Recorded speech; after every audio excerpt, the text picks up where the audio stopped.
My name is Jacob Hamilton. I'm graduating from the Doctorate of Physical Therapy program.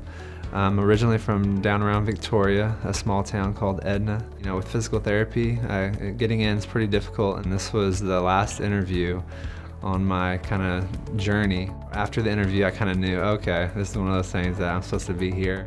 They make it a point for all the professors to try to continue working, having a clinical job outside of their teaching one, and I think that was very important to me, just seeing how hard they work to try to stay up on the most recent evidence-based practice. As a physical therapy students, we kind of go out on our clinicals, and so for the last 6 or 7 months we've been away from the campus and faculty, but I mean, we're still emailing and contacting, and hey, I had this diagnosis, and very, very still involved, and so I think that's just being personable with the students was a big difference that you won't get at a bigger university.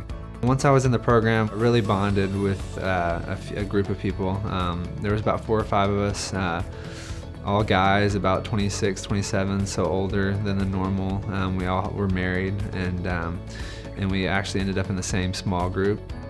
It can be very mentally challenging, so you kind of have to have that small group or life group that you kind of fall back on. Specific to this program, they do a med mission here in Abilene, which on Fridays will give free care to the community. And then we also went to Haiti.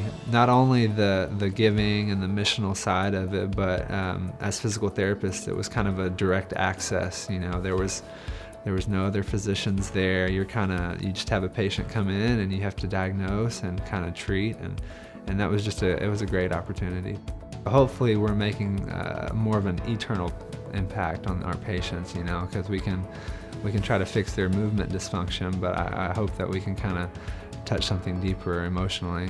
Hardin-Simmons is family. I feel like that we've definitely met people that we're going to stay in touch with the rest of our lives, and it's definitely a bittersweet moment, kind of having to leave, and it almost felt like we were coming home when we were coming to pack all our stuff up. So yeah, I would say the community here is something special.